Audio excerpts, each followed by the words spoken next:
Welcome to another Fantom video. This video is going to be very special because I am joined by Michael Chen from Fantom. Thank you, Michael, for joining. Appreciate your time. Yeah, thank you so much for having me, man. Always great to be speaking to you, man. Thank you. So let's have a quick introduction of yours. What is your role? What do you do at Fantom? Hey, so I'm the chief marketing officer at Fantom. So I do anything ranging from the writing to the branding to anything related to what you see publicly about Fantom. That's what I'm involved with.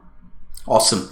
So most of the people know the basic of Fantom, what Fantom does. So let me ask this question: what makes different Fantom from other blockchains? There are 100 blockchain projects out there. And if I talk about DAG protocols, mainly there are Hashgraph or IOTA. So, why Fantom is different? Yeah, so, the question is, how is Fantom different from other blockchains is a little bit wrong, because our focus is not on building the best blockchain available, right? Our entire idea is to be a consensus as a service platform. So your usual blockchain is built up out of 3 layers. You have the application layer, network layer, and consensus layer. And Lachesis, ABFT, and TXFlow, they're just those 2, right? The consensus and networking part. Whatever you do in the application layer, that's your decision. So our goal is to make the best possible consensus. So compared to Tendermint, PBFT, to Hashgraph, Swirls, and all those modules, right? So in that sense, Fantoms, we made Fantom's consensus to be compatible with as many other modules as possible. So with compatibility with Cosmos SDK, the ABCI, Ethereum Virtual Machine, and you can even just plug it into Ethereum if you want. So the idea here is like if you're asking what makes Fantom better than other blockchains, well, it's that very specific consensus part that I think is very sexy. And I'm just speaking for myself as well, because everyone in Fantom has a different vision of what Fantom is, right? Because everyone's working in different parts of it and has different focus here. Mm-hmm. All right. Yeah. So Fantom focusing more on consensus as a service. So any other blockchain can also take the Fantom consensus. Am I correct? Yes. Anyone can pluck it from our GitHub and deploy it today if they want to. Mm-hmm. All right. So Fantom did an ICO last year, I think in June 2018, and it's been more than a year. So what Fantom has achieved in last 1 year since you guys raised the fund in terms of building the network, the real use cases around Fantom network?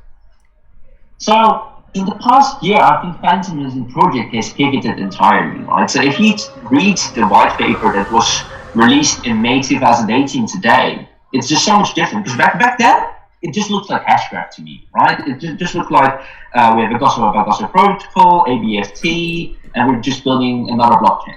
And I think at this point, it has become so much more than that, right? So we've been putting out a lot of research to increase, for example, EVM execution with our S-Store paper that came out today. Working as a consensus as a service platform, right? So all these compatibilities with Cosmos SDK and the EVM, so other blockchains can benefit from it as well. And well, I think generally, let me get back on the question. The achievement of Fantom in last 1 year or so, yeah. It's too much to be in one short paragraph, so I have to think. So I think the biggest achievement till now is I think where Lachesis and TXFlow are right now, the repositories for our consensus, right? Lachesis is basically almost done. TXFlow is done. It's already being used by the mainnet that's going to be launching somewhat soon. So I think the achievement is just like any other project. When you get to that stage where you're production ready, right? Yeah, we've seen various major partnerships in last few months or years. So yeah, Fantom has gained so much, I would say. Fantom has gained a lot of community members as well. So it's like very dynamic community around the world. So yeah. All right. So so let me ask this question. Help me understand the mainnets puzzle. So when it comes to Fantom mainnet, everyone gets confused. So as per Fantom, there will be many mainnets. So how does this work? So first of all, you have to look at the reason. Why do you want to have 5, 6, 7, 8, or how X amount of mainnets, right? Now, I always like to make the comparison with databases, right? If every single app in the world, right, on a single database, on a single MySQL database, do you think that that database in a completely centralized setting would be able to scale? No, it's not possible. Every company has their own database, right? Yes. So, or even multiple in that case. But yet we expect from blockchains that every single app in the world can run in a single blockchain or just a few blockchains. Well, let me tell you something. In a decentralized setting, it's much harder to coordinate high throughput and all of that than in a centralized setting. That's just the rule, right? If you add more nodes, you get more latency. If you add more, and you get lower throughputs and higher time to finality. So that's not going to work. So what we said is, okay, we're just going to build this consensus as a service tool, and anyone that wants to have their own database, so to say, or their own blockchain, can use it. And they can run their own application on top of it, right? And we think that's the best approach to it. But as soon as you start talking about everyone having their own mainnet, people quickly start thinking about hybrid blockchains and private blockchains, right? And those do not have that same immutability, right? Because if you have a completely centralized blockchain or a very centralized blockchain, it becomes very easy to collude with each other. If everyone knows each other, you can just say, oh, we're going to roll back the chain or whatever, right? What's happening with a few projects. So what we did in regards to that is we said we deploy multiple mainnets, but they are all secured by that same FTM token. So people always get confused at that part, right? Like, hey, if I have Fantom on one chain and Fantom on another chain, so you say I have like Ethereum on Rinkeby testnet and Ethereum on mainnet. That's not the same ETH, right? Because you can just generate and mint as much ETH as you want on Rinkeby with the faucet, right? But as soon as you take out the faucet, and there's no other way to mint tokens than except by a bridge, for example, by taking from existing supply of another mainnet, that FTM becomes scarce, and that FTM becomes a representation of the FTM that we have on ERC20. So essentially, we have 3,175 million FTM tokens in total across all mainnets. And that scarcity allows FTM. Let me start over. Sorry, Miraj. So that scarcity, no worries. Yeah. That scarcity and that limited supply allows us to secure all these mainnets without minting money out of nowhere, to be exact, right? You're not just saying, oh, we have a new mainnet, we're going to issue a new 3 million or 3 billion tokens. No, they have to come from the existing supply. They already have monetary value, and they are already a good disincentive against malicious behavior, right? So what you're trying to say is there could be many mainnets that could use Fantom consensus as a service, and each mainnet will be validated by the FTM tokens, right? Yes, every single mainnet will be validated and secured by the FTM token. And those mainnet will be very specific to the projects, to the company needs, right? Yes, it really depends on who's issuing the chain, right? I mean, say I'm issuing a chain for a very specific use case, and I don't need a lot of throughput, and I say, oh, other people can use it as well. Fine, you can choose for that yourself. So it's all made to measure, all tailored approach. Yeah, got it. Yeah.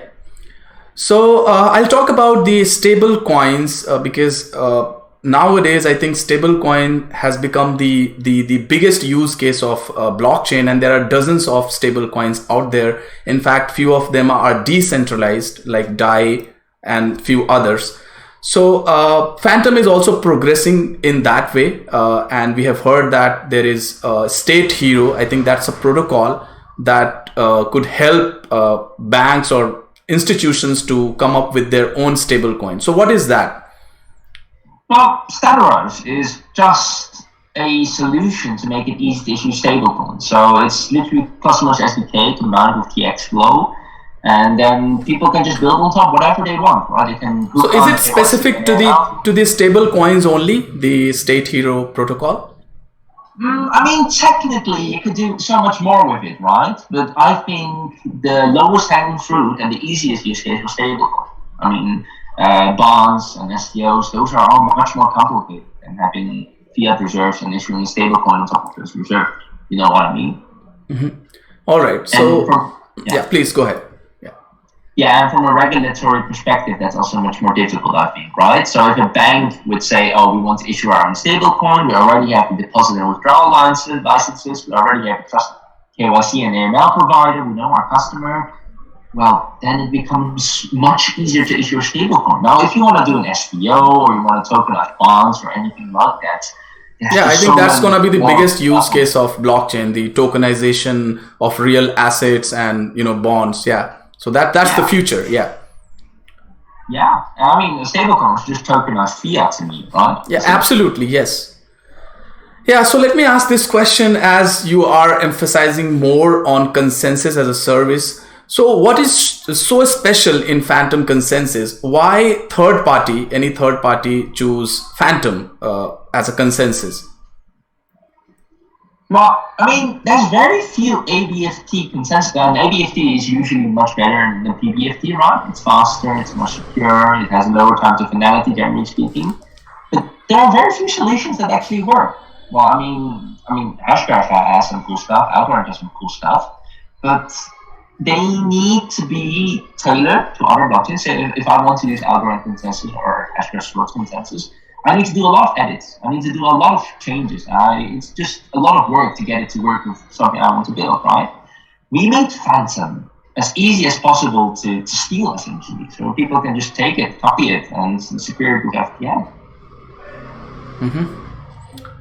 All right. So, so there could be various mainnets, like you said, and maybe we can see a mainnet for stablecoin very soon on Fantom. So what are the criteria of becoming a Fantom node or to delegate Fantom tokens to the third party mainnet? I'm not talking about the public mainnet here. Wait, can you please repeat that question? What are the criteria of becoming a node to the third party mainnet? So the beauty of that is it's completely made to measure. So a chain issuer could say, we're going to do the same as the Gola Thesis mainnet. We're going to do 3,175,000 tokens per validator node, but then they can do more or less as well, depending on how many nodes they want. Yeah, so you're trying to say that will be very specific. I mean, it will be dynamic as per the project requirements, right? The third party requirements. Yes, everything is to be able to tailor. Everything is modular, changeable, and... Yeah, because in Fantom, a public mainnet, I think we need 3.1 million Fantom tokens, I guess, for becoming a node, right? If you round it up, more like 3.2, but yeah. 3.2, yeah. Yeah, so $1 million question, when is the mainnet? Because people are freaking out, and in fact, yesterday I asked people in my community what questions they would like to ask. So the biggest question is, when is Fantom mainnet, the public mainnet? So we did a call for all the potential validator nodes like yesterday or the day before, and we did that for a reason. Let's say it like that. It might be avoiding your question a little bit. I don't want to say it literally, but I want to imply it. So we've heard that in Q4 it will be ready. I think GoLegasis is you guys are giving a final touch, and we can see the public mainnet in Q4. Yes. Yeah, I hope so. Yeah. So yeah. Yeah, we didn't make Q3, but Q4 I'm confident we can make. Let's talk about the runway. So we are in the bear market for last couple of years. And so how about the funding? Let's say if this market continues for another couple of years, so will Fantom be able to survive in terms of funding? Yeah, we can easily do 2 years. If we stretch it, we can do 3 easily as well. Like right now, I think we are lowering the budgets all across the board. There's a lot of developments done. We're prioritizing a lot. So 2 to 3 years is what it looks like right now to me. Okay, so my next question will be about the profitability. So how Fantom is going to be profitable in long term? I'm not talking about very short term in next 2 months or 3 months, in 2 years, 5 years, or more than that. Now, as a foundation, I don't think the goal is to make profit, right? It's just to be sustainable. So if you're asking about where do we get the money from? So yeah, in a traditional tech world, for a similar product as ours, like let's talk about Linux OS, right? And the foundation would be running off donations, but we did a sale last year. We did an ICO. So I think right now it's looking like the consulting fees that we would be getting, or a kind of remuneration we get from helping projects or chain issuers set up their chain. All right. Yeah. Okay, so let's talk about the Dubai partnership, because people have been asking in my community, in my Telegram. So what progress Fantom has made on that front? So BD has been going on in Dubai, but it's very slow in my opinion. So I think our partnership with the TPO, the private office of Sheikh Zayed bin Ahmed Al Maktoum, was much faster to sign than any other. I think right now, if you look at our BD, you first have to go into 5-6 meetings before you talk specifics. So the progress there, I think, hasn't been as good as we expected. But I think we're getting a lot of traction in other regions like South Africa, but also Afghanistan. All right, great to hear that. So I mean, a lot of people are asking this question that how Fantom Foundation or the core team is creating demand for the FTM token. Well, I mean, for every single chain you issue, every single chain will need validator nodes. Every single chain will need FTM to secure the network, right? So I'm not going to give any financial advice or put myself in a weird spot from a compliance point of view. Totally understand, yeah. But yeah, I think that says enough. Yeah, we've also heard about Fantom Pay, that maybe in future Fantom could be used as a currency within the Fantom Pay ecosystem. I think that can also drive demand for the Fantom token. Yeah, I think we're mostly looking to use Coty Pay right now. So the Coty guys, they have this awesome payment solutions. They have good payment algorithms. So I'm really looking forward to that. All right, so I wanted to make this video very short, and I think you have answered all the questions in very short span of time. So looks like we are done. So any last thought, anything you would like to say to the audience? Well, anything I would like to say to the audience? Well, I think most of your audience are in our community already, right? So I want to say thank you. Mostly, and we really hope that we will see the mainnet in Q4. That's my I think biggest question for this video. So yeah, I think I got the answer. Yeah, you can hope. I believe. Yeah, because in last I had one more video with Michael Kong, and I mean, he told me that we could have the mainnet by Q2, and then it was never planned in Q2 officially. It was for Q3, but yeah, we saw that delay, so people are a little, so. Yeah, I mean, Stavros has been done for quite a while. I think it's been done since July or August or something, and that's just been a wait on the third party side, like when they want to issue their chain, right? And on the Galatesis side, we were also almost done. And then our guys came with the DAG implementation, and they realized it was just so much better immediately. So all the parameters went better. So that was the cause of delay, that DAG tech, like you mentioned, yeah. I mean, some people call it a 1 quarter delay. I call it 2 years early. So. All right, yeah. So thank you, Michael, for your time. Appreciate. Thank you very much for joining. Have a great day. Thank you so much, man. Thank you. Thanks for having me.